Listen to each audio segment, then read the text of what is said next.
I'm Linda Foss. I'm here today as a representative of Mesquite Citizen Journal to interview some very creative people at the Mesquite Fine Art Gallery. I'm standing here with Madge Tubby, Kathleen Burkholz, and Harlow Burkholz, and we're standing behind this incredible pottery creation, and these three were the creators of this JinniBottle. And there's a long story to it, so we want to have, I think maybe Harlow, you could start out telling us something about your creation here. Tell us your inspiration. Clay. Clay is the inspiration. No, I actually threw a bottle that I called Barbara because it looked a little bit like a genie bottle from back in the days of Barbara Eden. And it didn't. It looked like a candy bottle because I had put a wire cork neck on it and said, well, but Madge heard me talking about it. She said, well, why don't you make a genie bottle? And we'll put a genie inside of it. And then she said, I'll carve the genie if you'd like. And I said, here's a lump of clay. You're on your way. Okay, well that sounds like a good start because you're quite a sculptor. You teach sculpting? I do, here at the Mesquite Pottery Studio. Mm-hmm. And Kathleen, tell us how you got involved here. I tried to stay away. I see. But we wouldn't let her. No, when it comes down to my part, it's coloring. You know, what is the best color for the makeup, the presentation, and so once the pot itself was done on the wheel and on the slab, put together, and the sculpture was actually in there and around there, then we started deciding color. What do you want shiny? What do you don't want shiny? So I basically just put together a color palette that would, again, keep with that bottle look. And it's called Bottle Green. Green. So well, it worked. For those of you out there watching Mesquite Citizen Journal, this is a beautiful shade of green. Emerald cast, it goes into the real deep, deep green. And very lovely. I hope we are picking up the colors well because Kathleen, you are the guru of glazes. Kathleen and Harlow are the ones who founded the Pottery Studio for Virgin Valley Artists Association over 10 years ago. So Kathleen has lots of experience in glazes, and Harlow, you have lots of experience in construction of pottery. I have almost zero. Wrong. I'm sorry. No, I am a pottery instructor because I'm not much of a potter. Well, you're way too humble. You're way too humble. So I have an ability to fiddle with stuff like this and come up with something. okay, I think that's your engineering background. My forte is teaching pottery wheel throwing. Okay. Well, there is wheel throwing here, I believe. Yes. So tell us how you constructed this. It couldn't have been done entirely on a wheel. Not really. Part of it was done over a mold that was a bowl-shaped mold.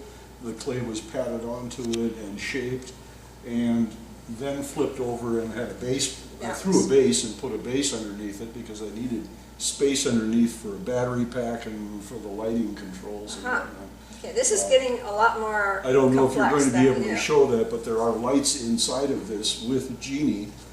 There is a Genie inside of it. So that being done, then I threw the upper part. I actually threw it as a bowl, cut a hole in it, and created the neck. Threw that separately. The top is a separate piece too. So. And for those uninformed people like me who think throwing is getting rid of a piece that you don't like by casting it across the room, throwing would be making a piece of pottery on a wheel. On a wheel, yes. On a wheel. Absolutely. Then how did you construct the rest of it? It was a matter of putting the pieces together after they were created, and a lot of that was just patience and time and knowing what to do. Okay. Sometimes it's hard to explain. Let's look at all of your elements here. You have a base. Now that had to be created because there's a battery in there, and there is a light. So that had to be constructed deep enough to hold the battery. Then you have the dish-like bottom, and you say you molded that over plaster of Paris mold. Okay. Then you have this part here. Was that built with the neck all in one piece? No, there's a seam, there was a seam right through this area. This was a separate piece all the way up to the top. Okay, and then you And have that was that, thrown separately that and then put beautiful together. stopper. And the stopper was created special for it. All right, I bet that bling didn't come. That's Madge's. Yes, That's okay. Madge's addition. Okay, Matt, She's our- where did you factor into this? Well, while he still had it open, I sculpted the genie on her lounge with her magic carpet and her pillows, and while it was still open, we had to put the glaze on and then place it in there before it was fired. Mm-hmm. So you fired this all in pieces, but Jeannie was reclining on her lounge during firing? Is that how it happened? Jeannie was a part of the bottom of it on the original bisque firing and had to be included. And all of the painting had been done with underglazes on the initial Jeannie, so that when it was finally put together, the glaze that you're looking at here, the color, the bottle green glaze was the final, what sealed it together and tied everything into a whole. Well, you have created something that looks like it came right out of Topkapi Palace, believe me. However, here are some made-up eyes through which you will see Jeannie as you look into the base, and some little bling up here. Tell me about those. Well, when the glazing is done and such a big piece, you have to consider what the eye looks at. And for the most part, it's looking at this dark green, kind of emeraldy glaze, and you need to separate it so your eye isn't going through the artifacts of this quickly. So to do that, you break it up with a little bit of detail.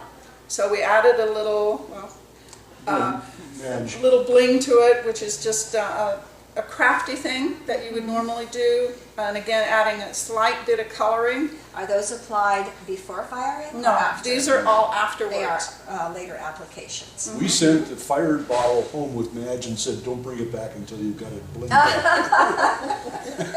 Well, you did well. You did. Yeah. So it helps the eye rest when you have a big piece like this, and the color just helps disseminate what the viewer's actually looking at. They can see the green if you put lighter colors next to it. If it's in a strong light, you can actually look into this glaze, and the transparency is really pretty. So, Oh, those are the times I love the best with pottery. yes. The pattern around the eyes is actually a pattern called the Eye of Osiris, which is very common in Egyptian work. So.